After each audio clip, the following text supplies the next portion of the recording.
falar sobre a segunda parte do Adventismo do sétimo dia.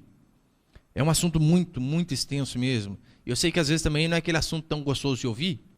Só para nós nos situarmos, semana passada, só fazer uma síntese rápida, eu falei da história do surgimento do Adventismo, para quem não veio também. Falei que Guilherme Miller, ou William Miller, dependendo da tradução, que ele então pegou as profecias de Daniel, fez umas contas lá e disse que Jesus voltaria em março de 1843. Jesus não voltou, ele jogou para frente 1844, Jesus não voltou também. Ele em si reconheceu seu erro e disse que tinha errado no cálculo, que tinha feito besteira. Só que o problema é que ele apregoou isso durante um quarto de século. 21 anos pregando que Jesus ia voltar, o segundo advento de Cristo. E, consequentemente, pessoas continuaram com aquilo que ele tinha dito. Mesmo ele assumindo que ele tinha errado, um homem chamado Irã Edson teve uma visão que ele disse o seguinte: olha, Miller, ele não errou a data. Ele acertou a data. Ele errou foi o evento. Na data em que Miller previu, Jesus não voltou à terra, mas Jesus entrou no santuário celestial do céu. Ele saiu do lugar santo e foi para o lugar santo dos santos. Eu já falei para os irmãos, já fica difícil debater, porque quem que viu? A gente não tinha um binóculo para poder comprovar isso daí. Daí então surgiu também Ellen White, que é a mais expoente do Adventismo. Teve mais de 2.000 sonhos e visões, alguns deles eu trouxe aqui para nós essa noite. E ela disse que ela teve uma visão do decálogo, dos mandamentos, com uma ênfase no quarto mandamento. E daí juntou com alguns batistas do sétimo dia, e então foi fundada a Igreja Adventista do sétimo dia. Ellen White se diz ser a voz da profecia para eles. Ela se diz ser a voz da profecia. Na revista Adventista de 1984, edição de fevereiro, os adventistas dizem assim: nós negamos que a qualidade e a inspiração dos escritos de Ellen White sejam diferentes dos encontrados nas Escrituras. E eles dizem isso até hoje. Eles dizem que a inspiração de Ellen White, de Paulo, de Pedro, de Samuel é a mesma, de Moisés. Mesma inspiração. O argumento que eles dão é o seguinte: os dois são inspirados pelo Espírito Santo. A diferença é que aqueles apóstolos, aqueles profetas são inspirados de forma canônica, entraram na Bíblia, e Ellen White é uma inspirada por Deus de forma não canônica, porque o Espírito Santo é sobre ela. Então, se for assim também, você pode ter certeza, meu irmão, as postagens que eu ponho no Facebook é tudo de Deus. Se eu também tenho o Espírito Santo, se você também tem, então é a mesma coisa. E é óbvio, só que a comparação que eles fazem é no sentido de ser igual à Escritura. No livro, As Sutilezas do Erro, eles dizem assim sobre ela: os testemunhos orais ou escritos da senhorita White preenchem plenamente este requisito, o da profecia. No fundo e na forma, tudo quanto disse e escreve foi puro, elevado, cientificamente correto e profeticamente exato. Eu vou provar que não foi assim. A autoridade religiosa do Adventismo do sétimo dia repousa sobre os escritos de Ellen Gold White. Consegue ver? A autoridade do Adventismo não repousa sobre a Escritura, dizem eles, mas sobre os escritos de Ellen Gold White. Ela é mensageira do Senhor. Ela é a base da autoridade religiosa dos adventistas. É exatamente essa palavra que eles usam. Ela é a base. E, só para recapitular, ela falando dela, ela diz o seguinte, em seu livro Primeiros Escritos, página 259. Ai de quem mover um bloco ou mexer num alfinete dessas mensagens, das mensagens dela. A verdadeira compreensão dessas mensagens é de vital importância. O destino das almas depende da maneira em que são elas recebidas. Aí você já começa a ver os absurdos dessa mulher. Diz que o destino eterno das almas depende de como as mulheres recebem a mensagem dela. E os homens, é óbvio. Se você quiser conferir essas informações, é só você entrar no site oficial da igreja, deles, está tudo lá. Ou ellenwhitesebook.com. Você também consegue achar todos esses livros. Expliquei a questão do sábado, que eles são conhecidos como sabatistas. Eles dizem que o selo do Espírito Santo, que o selo de Deus na vida de um cristão verdadeiro é a guarda do sábado. E nós explicamos semana passada que o sábado foi cumprido em Jesus Cristo. É por esse motivo que eu e você não guardamos o sábado, que historicamente você não vê as igrejas guardando o sábado. Depois da ressurreição de Jesus, você não vê nenhum mandamento nos obrigando a guardar o sábado. Pelo contrário, em Colossenses 2,16, Paulo é claro: ninguém vos julgue por comida, bebida, dias de festa, lua nova ou sábado. Ninguém vos julgue pelo dia. Em Romanos 14, Paulo também é claro. Ele diz o seguinte: olha, uns acham mais importante alguns dias, outros acham que todos são iguais. Cada um tenha uma mente bem definida a respeito daquilo que acha. Se realmente fosse um mandamento, Paulo jamais ia falar isso para nós. Cada um tenha bem definido em sua própria mente. Se fosse um mandamento, Paulo ia falar, olha, o sábado é sábado e necessita ser guardado até hoje. Depois, quando Paulo escreve aos Gálatas, ele diz que ele ficou decepcionado, porque os Gálatas tinham voltado aos rudimentos antigos da lei. E quais rudimentos Paulo está falando? Guarda do sábado, circuncisão e vários mandamentos também. Eu também expliquei que você não vê nenhum mandamento após a ressurreição de Cristo que nós devemos guardar o sábado. Não vemos. E segundo o Antigo Testamento, como eles dizem que guardam o sábado, a Bíblia diz que aquele que não guarda deve morrer. É isso que a Bíblia diz. E eu vou falar para você, eu conheço um tanto de adventista que é fiel à crença deles, mas que um dia ou outro trabalhou. Segundo a Bíblia, tem que morrer. Eu sei que o argumento que eles dão é pífio. Eles dizem o seguinte, não, mas erros todos têm. É verdade, erros todos têm. Mas a Bíblia diz que esse erro é para a morte. E às vezes eles falam, olha, então por que não apedreja o adúltero? Por que não faz isso, não faz aquilo? Não tenta esconder o seu erro, o erro dos outros. Se é para levar a sério, então vamos levar a sério. E eu expliquei também, teoricamente e historicamente, o porquê que nós guardamos o domingo. Mas então, dando continuação após essa síntese que falamos da semana passada, põe lá, por favor, Otávio, o primeiro princípio dessa história. Eu só vou mostrar aqui algumas heresias de Ellen White. Se eu não conseguir ler depois, eu tenho aqui também. Eu coloquei entre parênteses ali algumas heresias, porque eu coloquei só algumas mesmo. Se eu fosse colocar tudo, meu irmão, ia tempo. Muita coisa. Algumas heresias que nós vemos nos livros dela. Ela diz, ali no livro Testemunho Seleto, diz assim, santificar o sábado ao Senhor importa em salvação eterna. Santificar é separar. A salvação para eles não depende daquilo que Cristo fez, mas em si, guardar o sábado. Santificar o sábado importa em salvação eterna. O que contradiz a Escritura. Marcos 16 é bem claro, quem crê e for batizado será salvo. Não somos salvos por conta de um dia em que guardamos, mas por conta da obra redentora e expiatória de Cristo no meu e no seu lugar. É isso que a palavra afirma. Olha o que ela diz. O pastor Bates, Joseph Bates, apóstolo da verdade sobre o sábado, tomou a liderança em advogar a obrigatoriedade da guarda desse dia.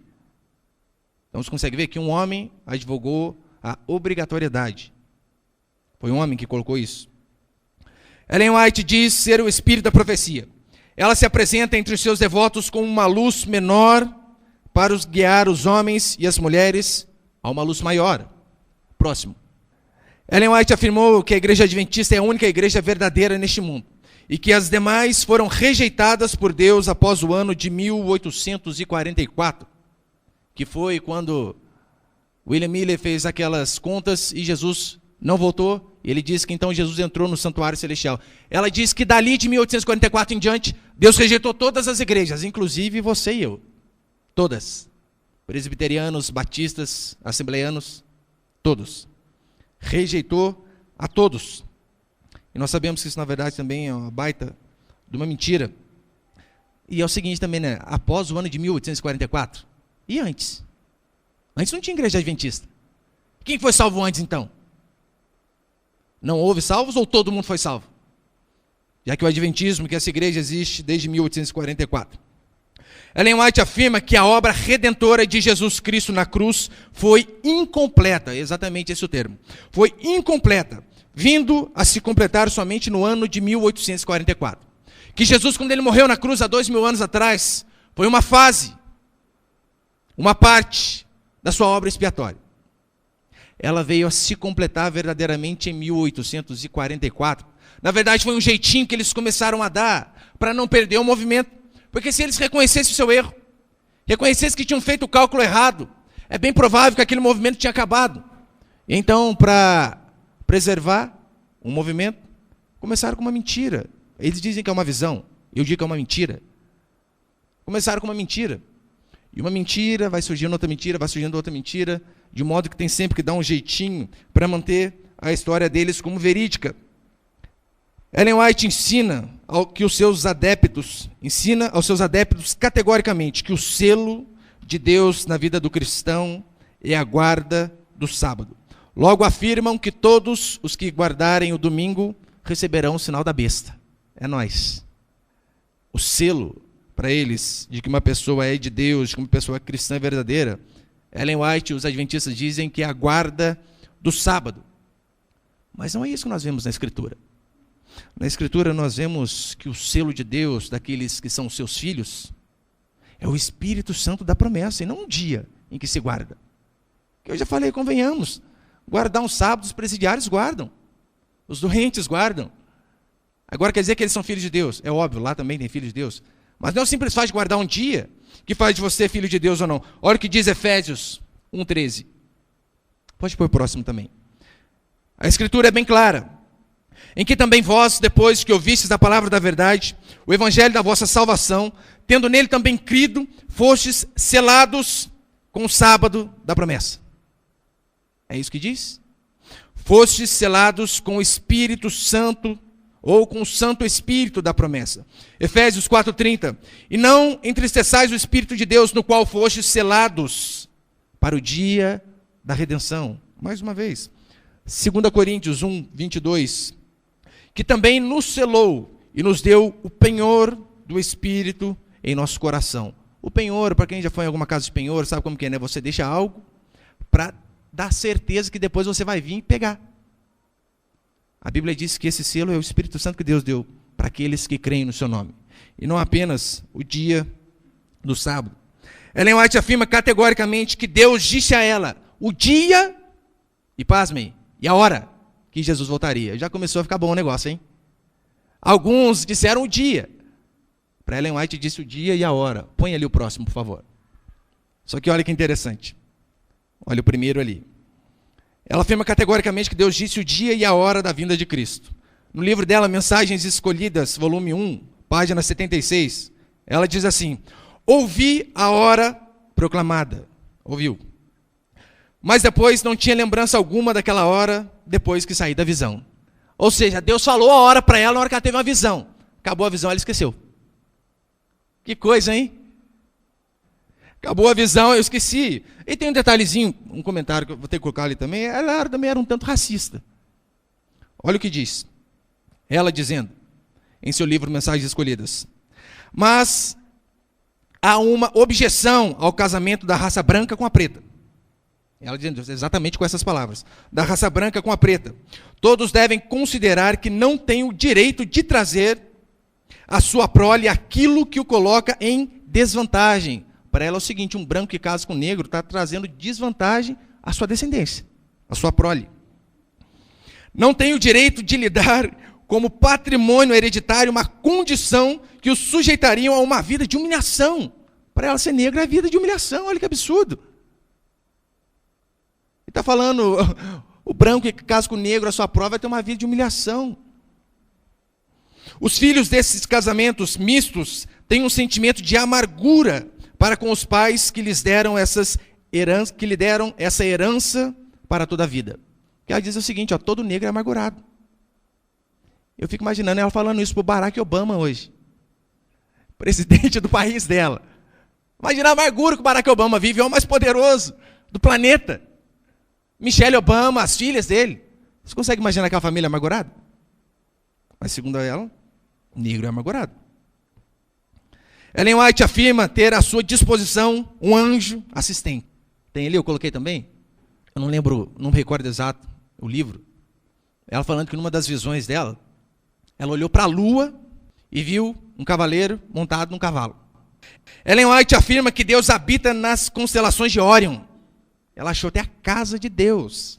Eu coloquei ali até o livro que ela dizia, Os Primeiros Escritos, página 41, edição de 1995. Ela consegue pegar Deus, que não tem tamanho, imensurável, e limitar Deus a uma constelação, ainda que seja grande. Mas consegue levar a Deus, achei a casinha de Jeová. Achei o apartamento. Porque para Deus, meu irmão, morar na constelação de Órion é um apartamento. Mas consegue ver? Que absurdo. Deus mora na constelação de Órion. Outro absurdo que ela diz, ela afirma que Jesus e o arcanjo Miguel são as mesmas pessoas. Pastor, agora o senhor pegou pesado, é isso que ela diz. Que Jesus e Miguel são o mesmo. Aí a gente já vê que é total contradição, porque Miguel é criatura. Jesus, o nosso Deus, nós cremos que é criador. Jesus aceitava a adoração dos homens. Anjo nenhum na Bíblia você vê aceitando a adoração. Em Apocalipse você vê João, ele chega e se prostra diante de um anjo. O que o anjo diz? Levanta, sou o conservo teu. Jesus não. As pessoas vinham, se prostravam, lavavam os pés dele com lágrima, enxugavam com cabelo. E Jesus falava que ele levanta, sou homem? Não, pode adorar, eu sou Deus. Eu sou digno de ser adorado. Ellen White afirma que foi levada a um mundo que tinha 7 luas. E lá viu o bom e velho Enoque que tinha sido trasladado, habitando em Saturno. Essas são as visões que ela tinha. Como eu falei, eu só estou falando algumas aqui. Ela viu lá, mundo de 7 luas, e viu Enoque lá em Saturno. Ellen White ensina que os anjos precisam de carteira de identidade para entrar no céu. Ah, pastor, o senhor pegou pesado agora, hein? Essa é a última, mas é verdade. Põe lá o próximo, por favor. Ali, ó. Primeiros Escritos de 1882, página 39. Olha o que ela diz. A perfeita ordem e harmonia na cidade santa. Todos os anjos que são comissionados para visitar a terra possuem um cartão de ouro, que apresentam aos anjos as portas da cidade, quando eles entram e saem. Tem porteiro no céu, irmão. E se não apresentar a identidade celestial, não entra. Como eu disse, eu estou falando aqui apenas algumas das heresias e das visões dessa mulher. Teve mais de 2.000. Então, se você quiser depois ler os livros dela, tem todos aqui. Passo para você. Então, vamos falar só algumas crenças errôneas. Vou ser bem rápido hoje. Põe a primeira lá, por favor. Vou falar algumas crenças errôneas do Adventismo. Primeira, juízo investigativo ou expiação incompleta. O Adventismo chama essa doutrina de juízo investigativo. A teologia reformada e a maioria dos outros cristãos chamam de expiação incompleta. Ellen White diz que ela olhou para o Antigo Testamento e teve uma revelação de que Jesus, ela como Irã Edson, ficou 18 séculos depois que ele foi assunto aos céus em um lugar, e depois de 18 séculos que ele então entrou ali no Santo dos Santos, que ele estava fazendo a purificação, e ele entrou para purificar o santuário celestial. 18 séculos para fazer isso aí, desde a crucificação até 1844. 19 séculos para ser mais exato. Primeira pergunta, purificar o que no céu? Se Jesus precisou purificar o céu, significa que o céu não era tão puro assim. Então a gente já começa a ver que, olha, não tem muito fundamento. Jesus não entrou no santuário celestial quando foi assunto aos céus, diz ela. O contrário da Bíblia. Hebreus é bem claro. Jesus entrou no céu de uma vez por todas. Ele não foi numa parte, depois esperou 18 séculos, 1000 e tantos anos, quase 1900, para depois poder entrar no lugar que era para entrar. Não. Hebreus é bem claro.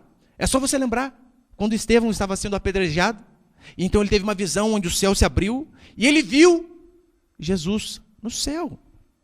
E você não diz, eis que vejo o Filho do Homem no lugar santo, se preparando para ir para o Santo dos Santos. Não. Vejo o Filho do Homem à destra de Deus Todo-Poderoso.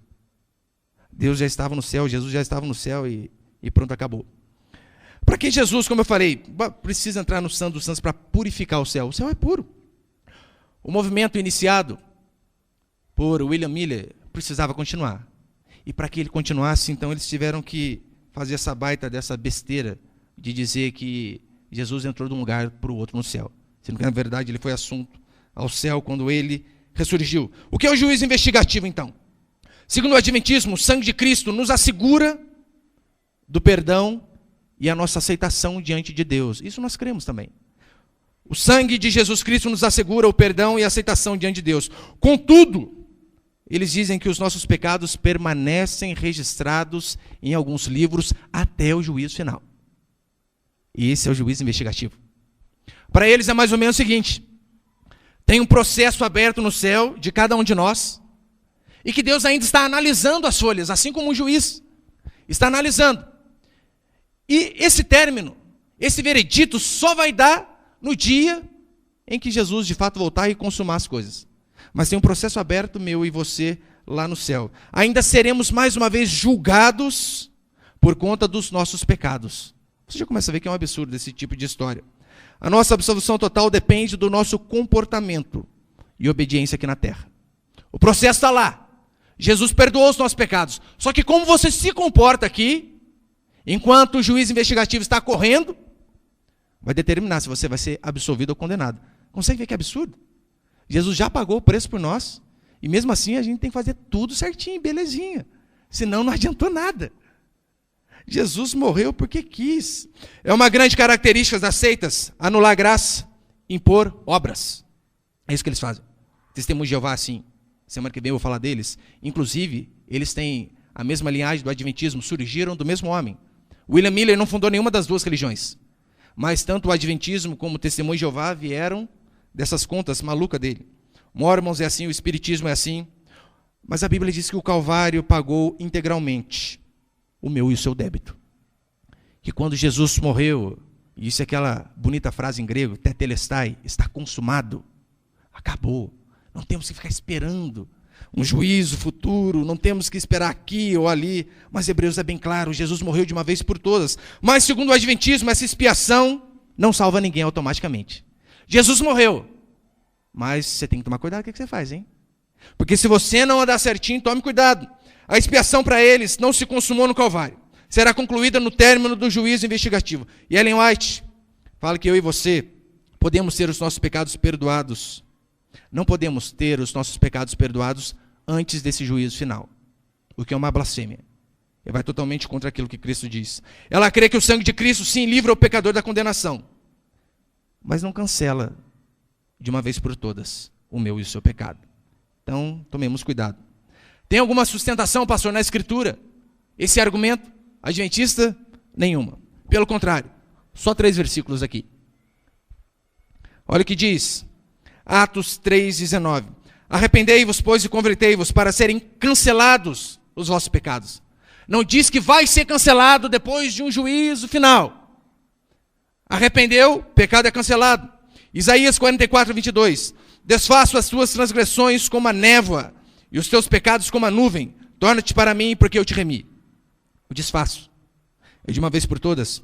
Isaías 43:25. Eu mesmo sou o que apago as tuas transgressões, por amor de mim, e dos teus pecados não me lembro. Quando eu e você nos arrependemos, a Bíblia diz que Deus tem uma amnésia celestial. Não se lembra e não vai se lembrar. A obra de Jesus na cruz foi cabal. Colossenses 2,14. Tendo cancelado, olha que texto fantástico, tendo cancelado o escrito da dívida que era contra nós, e que constava de ordenanças, o qual nos era prejudicial, removeu-o inteiramente, encravando na cruz. Foi isso que Jesus fez de uma vez por todas por mim e por você. Arrancou de uma vez por todas pela raiz o pecado. E foi pregado juntamente com ele na cruz. Se Deus perdoou, meu irmão, é assunto encerrado. Você não precisa ficar preocupado com outro juízo, não. Se você vai ser absolvido ou não. Se Jesus pagou o preço por você, ele é o advogado fiel, pode ter certeza. A causa é sempre ganha. Crer que Deus lembrará novamente dos nossos pecados, eu creio que é colocar em xeque a misericórdia do Senhor. Será mesmo? Se você crê, olha, que Deus vai retornar com alguns pecados e vai ali jogar na mesa de novo, é discordar da misericórdia de Deus. É rasgar 1 João 9, que diz que se confessarmos os nossos pecados, ele é fiel e justo, para nos perdoar os pecados e nos purificar de toda injustiça. Daí a reforma protestante sustenta que a obra de Cristo foi completa. Vem o catolicismo romano e traz isso à tona novamente. Eles dizem que toda missa é o ressacrificar de Cristo, que a hóstia de fato é o corpo de Cristo. A reforma protestante vem e briga contra isso daí. Daí aparece Ellen White no século XIX e traz essa história de novo. É absurdo. Jesus não está para terminar algo. Ele declarou, está consumado e pronto. Segunda crença que nós vemos errada do Adventismo do sétimo dia. Nossos pecados lançados sobre Satanás. Pastor, que é isso, homem? Eles têm uma crença onde os nossos pecados são lançados sobre o diabo, não sobre Cristo. Em Levítico 16, diz aquela passagem onde o sacerdote pegava 2 bodes, e então um era para sacrifício e o outro para Azazel, que o sacerdote ali, Arão, colocava a mão sobre o bode, representando os pecados do povo, indo para aquele bode, soltava aquele bode no deserto, e ele era chamado de bode para Azazel, ou bode emissário. O Adventismo diz que um aponta para Cristo, o do sacrifício. Mas o outro bode aponta para Satanás. Segundo a teologia adventista, vai se consumar esse fato no milênio deles. Porque a escatologia adventista, também não vou ter tempo de falar dela, um negocinho complicado. Complicado demais. Escatologia é o estudo dos fins do tempo. Por exemplo, eles dizem que na planície de Megido vai haver um grande conflito, um dos nomes do livro de Ellen White, a maior obra-prima dela, que no milênio vai acontecer o grande conflito, a luta do bem e do mal, e de fato ali Jesus vai vencer o mal. Sendo que na verdade essa batalha já foi vencida quando Jesus disse está consumado. Só que a escatologia deles não aponta para isso. Para o adventismo, no milênio, Satanás vai levar a culpa pelos pecados que fez o povo cometer. E será confinado numa terra desolada, sem habitantes. Para eles vai acontecer literalmente isso daí. Visto que Satanás é o originador do pecado, nada mais justo do que ele levar o preço do pecado. Eles dizem que eu e você pecamos por conta do diabo, que o diabo é o culpado. Mas você sabia que a Escritura não diz isso? A Escritura diz que eu e você pecamos porque nós queremos. Olha o que diz Tiago 1,14. Ao contrário, cada um é tentado pela sua própria cobiça, quando esta o atrai e seduz. Então a cobiça, depois de haver concebido, dá luz ao pecado. E o pecado, uma vez consumado, gera morte. O que eles dizem é o seguinte: Jesus nos purificou dos pecados. E o diabo vai carregar esses pecados para a gente. Eu sei que alguns pegam até pesado, eu creio que não é dessa forma. Eles dizem que o adventismo faz o diabo nosso corredentor juntamente com Cristo. Ou seja, eles dividiram a dívida. Eu particularmente também creio que não é assim. Mas uma coisa é fato, que dá a entender, dá. Se o diabo aqui está carregando o preço do meu e do seu pecado. A simbologia correta, sem sombra de dúvida, é que aqueles dois bodes apontam para Cristo. Cristo sendo sacrificado no nosso lugar e Cristo também carregando o meu e o seu pecado. Por que nós podemos ter essa certeza, pastor? João 29. Eis o Cordeiro de Deus, que tira o pecado do mundo. Quem é que tira o pecado? Não é o diabo. Quem tira o pecado é o Cordeiro. Isaías 53 também é claro. Certamente ele tomou sobre si as nossas enfermidades e as nossas dores levou sobre si. E nós o reputávamos por aflito, ferido de Deus, oprimido, mas ele foi traspassado pelas nossas transgressões e moído pelas nossas iniquidades. O castigo que nos traz a paz estava sobre ele, e pelas suas pisaduras fomos sarados. Todos nós andávamos desgarrados como ovelhas, cada um se desviava pelo caminho, mas o Senhor fez cair sobre ele, sobre Cristo, a iniquidade de todos nós. Não foi sobre o diabo. Verso 10. Quando der ele a sua alma em oferta pelo pecado, verá sua posteridade e prolongará os seus dias. Quando der ele a sua alma como oferta pelo pecado. Essa foi a oferta. Verso 11. O justo, com o seu conhecimento, justificará muitos, porque as iniquidades deles levará sobre si. Então quem leva o meu e o seu pecado, meu irmão, não é e nunca foi o diabo. Quem carregou todos os nossos pecados, diz a Escritura, foi Jesus Cristo de Nazaré. Terceiro princípio, outra crença errada do adventismo, o sono da alma. Segundo o adventismo, as almas dos justos dormem até a ressurreição final. Para eles não creem que a alma se separa do corpo. Lá no Antigo Testamento nós já vemos, né? Olha, e o espírito volta para Deus. Não, para eles não. Para eles morreu, fica tudo ali. Fica tudo junto até o juízo final. Este sono da alma, para eles, é um estado de silêncio e inatividade, onde as pessoas não sabem nada, não têm consciência de nada. Qual que é a base, pastor, que eles usam para formular essa doutrina? Eclesiastes 9:5. Porque os vivos sabem que hão de morrer, mas os mortos não sabem coisa nenhuma, nem tampouco terão eles recompensa, porque a sua memória jaz no esquecimento. Isso é verdade. Só que se você ler Eclesiastes, ali o capítulo 9 todo, ou até o versículo 10, você vai ver que ele está falando do morto em relação a esse mundo, e não do morto em relação à vida eterna. E o versículo 6 ainda diz: amor, ódio e inveja para eles já pereceram. Para sempre não têm eles parte em coisa alguma do que se faz debaixo do sol. Consegue ver que é claro? O morto não tem parte naquilo que está debaixo do sol.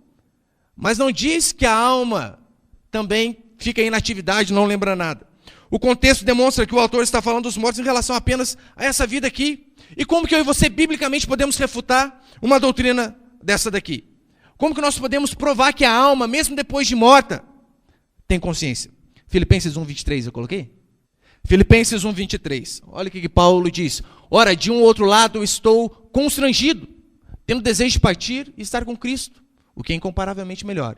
No versículo seguinte ele diz, olha, mas eu prefiro ficar na carne aqui com vocês um pouquinho então, já que é melhor para vocês. Que Paulo está dizendo o seguinte, olha, eu prefiro estar com Cristo. Ele não diz, nossa, eu não vejo a hora de partir e dormir, estou cansado. Eu prefiro estar com Cristo. Em Lucas 16, sobre o rico e Lázaro, também é uma história interessante. Lembra? Lázaro estava lá no seio de Abraão e o rico em tormentos. Ah, como que alguém está dormindo, está atormentado? Então era para estar dormindo. Em Lucas 23 fala sobre o ladrão na cruz, que Jesus diz para ele, uma coisa te digo, hoje mesmo estarás comigo na sonequinha celestial. É isso que diz? Não. Hoje mesmo estarás comigo no paraíso. Apocalipse 6, versículo 9 e 10. Eu acho que dá para a gente entender bem isso daí. Quando ele abriu o quinto selo, vi debaixo do altar as almas daqueles que tinham sido mortos por causa da palavra de Deus e por causa do testemunho que sustentavam. Tinham sido mortos. E olha que interessante. Clamavam em grande voz. Você consegue imaginar alguém que está dormindo clamar alguma coisa? Mas o Apocalipse diz, clamavam em grande voz, dizendo, até quando, ó soberano Senhor, santo e verdadeiro, não julgas nem vingas o nosso sangue dos que habitam sobre a terra? As almas que estavam ali clamavam. Então, não é verdade essa doutrina que, olha, a alma fica lá, quietinha, dormindo, até esperar o juízo. Paulo, em 1 Coríntios 11:30, quando ele fala sobre a ceia, por conta de uns tomarem a santa ceia indignamente, ele diz assim, olha, não é por causa disso que muitos dormem. E é óbvio, Paulo está falando ali, muitos dormem, Paulo não está falando de dormir, de cochilar. É apenas um eufemismo. É um jeito de Paulo falar algo ruim de uma maneira mais boa. Por exemplo, quando morre alguém, é chato você chegar, ó, o fulano lá morreu. O que normalmente nós fazemos? Ó, o fulano lá partiu dessa para melhor. Não, você está dizendo que morreu. Só que você está falando de uma forma mais suave. Isso é um eufemismo. Ó, o fulano vestiu paletó de madeira. É assim que a gente faz. Fulano bateu as botas, né? Alguns dizem assim. Bateu as botas, mas é um eufemismo. Para dizer que morreu é a mesma coisa que Paulo estava dizendo. Em 1 Tessalonicenses 4:14, Paulo diz assim, pois se cremos que Jesus Cristo morreu e ressuscitou, assim também Deus, mediante Jesus, trará em sua companhia os que dormem. Deus não vai trazer os que dormem, está falando dos que estão mortos também. E para encerrar, apenas mais uma doutrina do Adventismo, outra crença errônea deles, negam a condenação eterna. Exatamente. Para o Adventismo, não existe uma condenação eterna, mas existe uma condenação que ela vai chegar ao fim, a ponto de ser aniquilado. Satanás e os homens maus. Contrário ao que a gente vê na Escritura. Eles pregam a aniquilação de Satanás e dos maus, que eles vão deixar de existir. E segundo a Bíblia, Satanás e aqueles que não aceitaram a Cristo, eles não vão deixar de existir. Eles vão existir eternamente em sofrimento. Lembra quando Jesus diz, olha, se o teu olho te faz tropeçar, arranca. Pois é melhor ir com um olho só para o céu, do que com os dois seres lançados no inferno, no fogo inextinguível, onde o verme não morre e o fogo não se apaga. Para dar noção a mim e a você de sofrimento eterno. Ellen White diz assim, Ellen White diz que a teoria, ela chama de teoria, Ellen White diz que a teoria do castigo eterno é uma das doutrinas falsas que constituem o vinho das abominações da Babilônia. Ela diz, é uma baita de uma heresia, esse negócio aí de castigo eterno. É estranho que Jesus pregou sobre isso. Então ela está chamando Cristo de herético. Em Marcos 9, como eu falei, diz que o sofrimento eterno. Em Apocalipse 20, eu coloquei ali, põe por favor, Otávio. Apocalipse 20, verso 10 e verso 15, olha o que diz. O diabo, o sedutor deles, foi lançado para dentro do lago de fogo e de enxofre, onde já se encontram não só a besta, como também o falso profeta. E serão atormentados de dia e de noite pelos séculos dos séculos. Consegue ver a noção de continuidade? De não ter fim? De eternidade? E no verso 15, e se alguém não foi achado inscrito no livro da vida, Este foi lançado para dentro do lago de fogo e de enxofre, onde já estava a besta, o falso profeta e Satanás. Para quê? Para ser atormentado pelos séculos dos séculos. Para concluir, essa mulher, senhorita White, ela ataca todos os pastores evangélicos, dizendo que aqueles que pregam o juízo infindável, o fogo inextinguível, ela chama os pastores que pregam isso que a Bíblia diz, de agentes de Satanás. É isso mesmo? Eu próprio. Eles dizem isso. Quem prega sobre esse juízo infindável é agente de Satanás. Porque simplesmente nós pregamos a existência de um inferno ardente, como que a Bíblia diz. Eles dizem que eu e você não somos irmãos deles. Por mais que eles tenham aquela carinha bonitinha lá, as músicas maravilhosas, Leonardo Gonçalves, aqueles quartetos arautos do rei lá, música de qualidade. Mas eles dizem que eles não são nossos irmãos. O que eles querem é fazer proselitismo. Entrar nas igrejas e fazer um prosélito. Alguém adepto à sua própria religião. Alguém que guarde o sábado. Alguém que não coma carne de porco. Alguém que siga a linha deles. Os adventistas chamam a si mesmos de remanescente. E as demais igrejas apóstatas e comprometidas com Satanás e a besta. Agora não falou só de mim, não, falou de você também. Hein? É assim que eles dizem que nós somos. No livro O Terceiro Milênio, de Alejandro Burlon, ele diz assim, que eu e você, que não guardamos o sábado, somos filhos do diabo, porque nós guardamos o domingo. O sábado é o sinal divino e o domingo é a marca da besta. Só que eu sei que eles não falam isso nas músicas. Eles não falam isso quando eles oferecem um estudo para você. Eu não estou dizendo que os adventistas só falam mentiras. Não é verdade. Eles falam muitas verdades, muitas doutrinas ortodoxas, realmente retas. Porque a melhor maneira de se construir uma mentira é adorná-la de verdade. Se você chega simplesmente com a mentira crua e nua, as pessoas vão perceber. Agora, quando você enfeita, adorna de coisas que são verdadeiras, fica mais difícil perceber. Se eles realmente creem nessas visões de Ellen White, eles não podem discordar também das visões de Joseph Smith, fundador dos Mormons. Joseph Smith teve uma visão, onde o anjo Moroni apareceu para ele dando um testamento, o novo evangelho. Se eles acreditam nas visões de White, eles também não podem discordar.